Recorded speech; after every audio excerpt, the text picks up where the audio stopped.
Adam here with the 46th weekly update, keeping you in the loop with what's happening across Greater Brisbane all in one place. This video is sponsored by Excel Psychology and YB Painting Services, and YB has a special festive discount for you that we'll get to later. I also have 10 double passes to a Christmas horror film to give away, so stick around for that if you like scary movies.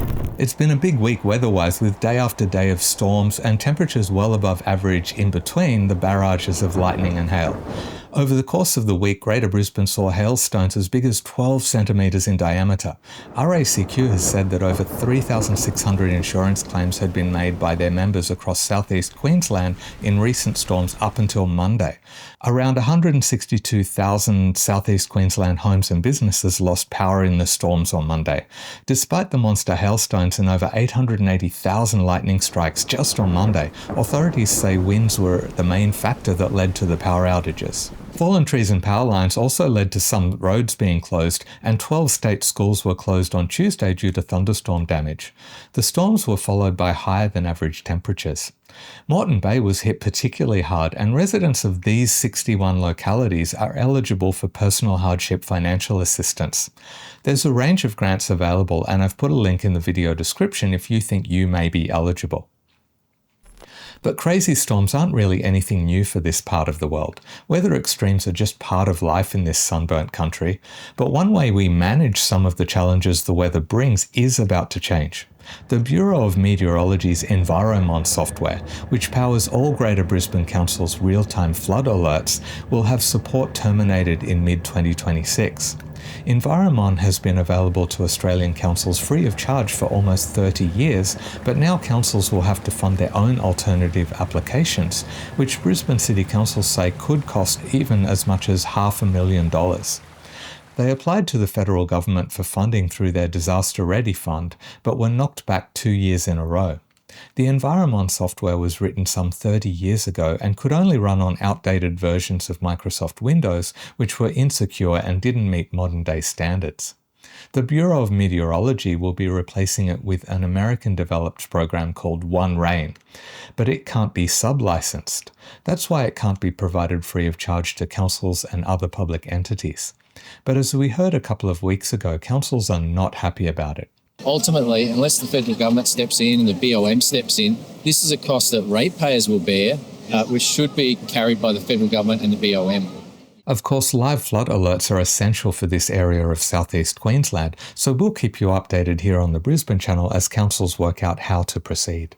If you're working out a future career path or maybe a change of work, new data released by the state government predicts that 185,000 jobs will be created across the state in the next 4 years. There are 6 industries that are expected to grow faster than the state's average rate, which is 6.2%. Here's the details. And while that's across the whole state, 3 of the 4 top growth regions are in Greater Brisbane, with Moreton Bay leading the state, followed by Logan and Ipswich. Some fear that we'll run out of time to complete the infrastructure projects needed for the Olympic and Paralympic Games that will be held in less than 7 years' time, and a series of side projects being rolled out by the state government in connection with the Games are themselves already experiencing significant delays. The Go for Gold program promises development of sporting facilities in schools across the state, with over $93 million being shared by 120 schools for projects that were to be completed by December this year. Of these, 6 schools received between $2.5 and $5 million for more significant projects, including one in southwest Brisbane. Yet not one of the projects in those 6 schools has even started. A spokesperson from the Department of Education has said that the projects will now be completed by the end of next year, but even that has been given the caveat that completion will be subject to weather conditions, market capacity, and construction schedules. 1-year delays on things like school oval refurbishments may cause some to feel less optimistic about the chances of completing much larger projects, such as Olympics stadia. The state government has already exempted themselves from having to comply with 15 different planning laws to streamline development of Olympics infrastructure, but will it be enough? Do you think we'll get there, or will track and field athletes be jumping over scaffolding rather than the standard hurdles? I've put a poll in the Post's community tab of this channel, but I'd also love to know your thoughts. And speaking of construction hurdles, data released in October by global investment management company Colliers shows that civil development costs for the average lot in southeast Queensland has increased to $180,000, which is a 7.7% increase on the same time last year.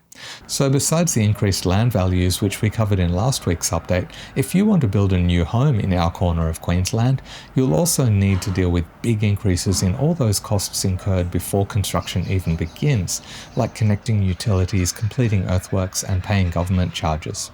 I won't break down where increases were higher or lower, as the report itself admits that differences in the proportion of greenfield and infill projects in each of the areas affects the average prices, as development in new areas requires far more upfront investment in new infrastructure, while infill lots can utilize existing infrastructure.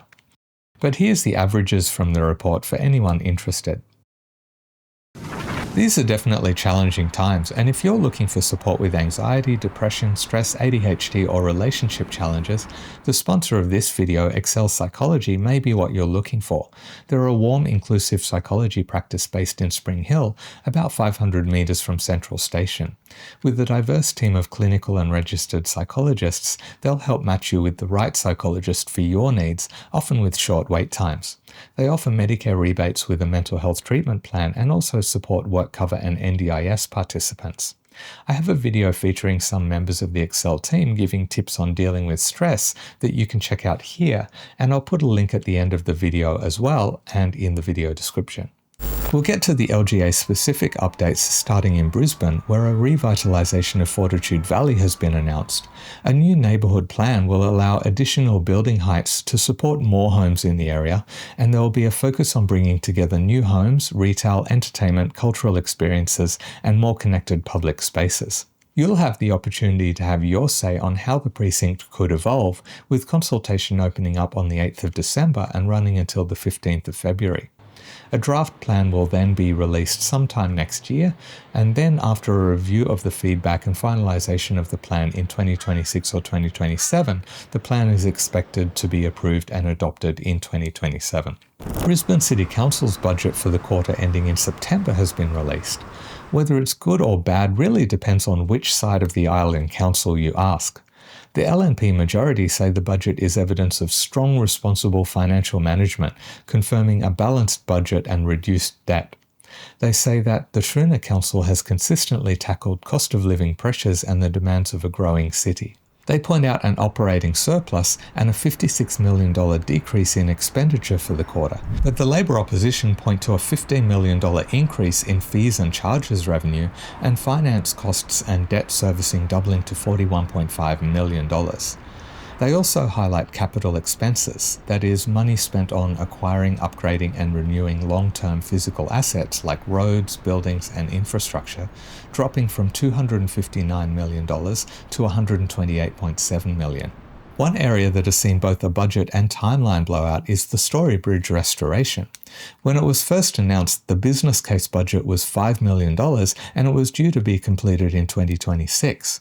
But Brisbane City Council's E&C report that came out this week has shown that the contract has been granted to Arup, the same firm that will be overseeing the Victoria Park development for the 2032 Games, for over $6.14 million. So before even starting, they're over $1 million over budget.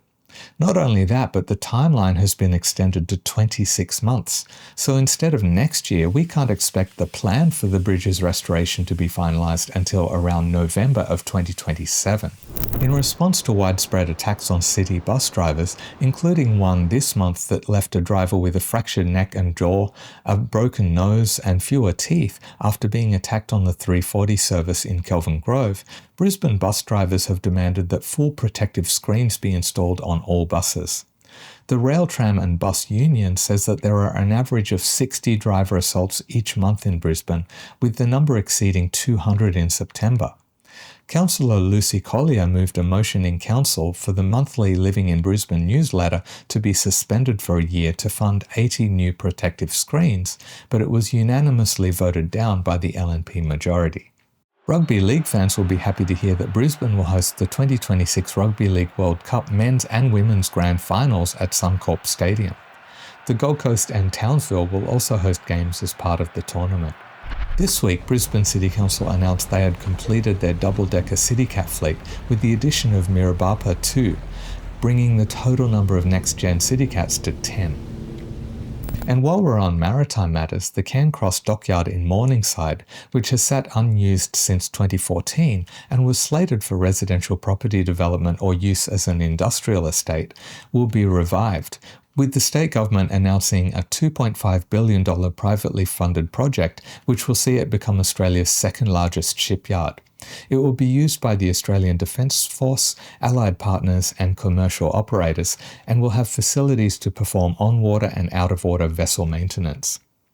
Before we whip around the other Greater Brisbane LGAs, a quick shout out to the other sponsor of this video, YB Painting Services, who are offering a massive 15% discount on any job booked with them between now and New Year's Day. They recently won first or second place in 5 different categories of the Master Painters Australia Queensland Awards for 2025, and when you see their professionalism and the quality of their work, it's no surprise. With fixed pricing and a 5-year warranty on all their work, you can be sure there'll be no unpleasant surprises. Claim your special 15% discount by scanning this QR code or the link in the video description by New Year's Day. Let's move on to Ipswich, where I've got 3 updates for you. Firstly, the first stage of a 3-stage improvement of the bus network has finally been delivered, with the addition of these 4 routes. Routes 524, 525 and 526 have also been improved. These changes will increase the number of Ipswich residents that live within 400 metres of a bus service from 37,000 to 50,000 people. The improvements were budgeted in 2024 and were meant to be rolled out during the 2024-25 financial year, but better late than never. Stages 2 and 3 of the improvements are reportedly on track for delivery in 2026 and 2027 respectively. Also in Ipswich, work began this week on the first stage of upgrades for Ripley Road and Fisher Road in Ripley Valley. Ripley Road will be transformed from a rural 2-lane road into a 4-lane median-divided urban arterial road. Fisher Road will be turned into a 2-lane urban sub-arterial road.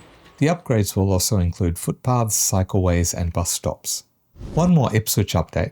The Department of Transport and Main Roads has issued notices to a community initiative that supplies donated food, toys, women's sanitary products and other items to people in need, threatening to penalise the people who set it up, saying it is an offence to abandon goods or dump materials on state-controlled road corridors. North Ipswich resident Mina Lib set up the free store outside her home over a year ago, and it has been used by people experiencing homelessness, young working families, and women fleeing domestic violence. In order to be legal, the food store would need to have a road corridor permit. The department threatened to demolish the store at the owner's cost before this video goes live, but I have no updates at the time of filming this update. Next, up to Moreton Bay, where the accessible public toilets have earned accolades in the Planning Institute of Australia's Queensland Planning Excellence Awards. Developed in collaboration with community, service providers and experts, the Changing Places facilities provide specialised equipment to ensure safe and dignified access to public toilets for people with higher support needs and their carers. Moreton Bay's 4th Changing Places facility is set to open at Wooreen Beach by the end of the year. The award was bestowed on the council a week after they appointed their first ever Sport for All inclusion coach to help people with disabilities access sport ahead of the 2032 Paralympic Games. Emily Finn Broom will work with sporting clubs and schools to give people with disabilities the skills, tools and confidence they need to get involved in local sport. To Logan now, where planting has begun on the 2nd stage of the man-made wetlands in Council's award-winning Cedar Grove Environmental Centre. The site includes the Council's Cedar Grove wastewater treatment plant, which uses advanced membrane bioreactor technology to treat and filter sewage. The treated water is then filtered through the wetlands, which absorb the remaining nutrients. The setup is a Queensland first, and the process significantly reduces nutrient discharge to the Logan River and protects the long-term health of its ecosystem. The environmental centre includes 7 hectares of wetlands, a 2.5 kilometre walking trail along the Logan River with shaded seating and picnic areas, and a native plant nursery. And while we're on wastewater, let's move to the Redlands, where the council has launched an inquiry into what could potentially be a decade of underspending on their 7 water treatment plants. The Councillor and Wastewater Services spokesperson Wendy Boglery has told media that council has been underspending on the service since they took over City Water in 2012, and that she is concerned that ratepayers will be left to cover the additional maintenance that has been neglected for years. The review will identify the areas most in need of attention. Last year, City Water spent just $14 million of its $27 million capital expenditure budget, while the council spokesperson has admitted that many parts of the ageing system are now reaching renewal or replacement age or needing expansion, and that the system is under pressure. While I'm glad to have an update for the Redlands in this video, I'd hoped it would have been something more positive. One thing that is positive is a good giveaway. This time, I've got tickets to the preview screening for Silent Night, Deadly Night. A child witnesses the murder of his parents by a man in a Santa suit. Years later, as an adult, he dons a Santa costume himself and embarks on a violent quest for retribution. Silent Night, Deadly Night hits cinemas on December 11, but I've got 10 double passes to a preview screening on Monday, December 8 at 6:30 p.m. at Advanced Cinemas Uptown. To enter, visit the Brisbane Channel's Instagram account, make sure you're following, like the giveaway post and tag one friend in your comment. And please check your DM requests or your comment after I draw the winners to see if you've won. I'll draw the winners in a live stream at 7 p.m. on Wednesday the 3rd of December here on YouTube. I can't include the trailer in this video, so I've put a link at the end of this video and in the video description. Often people ask me about including events that are happening in Greater Brisbane in the weekly updates, and while I do provide a list with links to hundreds of events each month to channel members as one of the benefits of joining the channel, I'd like to mention an Instagram account that features a heap of things to do in Brisbane and also other parts of Queensland. You can come to the Brisbane channel to keep your finger on the pulse of changes and plans that affect the way we live in Greater Brisbane, but you may also want to then check out Things to Do Queensland on Instagram for events, markets, restaurant reviews, all that kind of thing. Combine the two and there's nothing you won't know about. I'd love it if you could support this up-and-coming local content creator. I give her a month max to overtake the Brisbane channel's reach, but it's all good. We each have our own lane, and I think that each brings different kind of value to the people of Brisbane and beyond. Of course, I've got to thank everyone who has supported the channel by buying me a coffee. That's the best way to say thanks for all the work that goes into these videos. And of course, giving the video a like and becoming a channel member can help as well. Genuine thanks to these members for their continued support.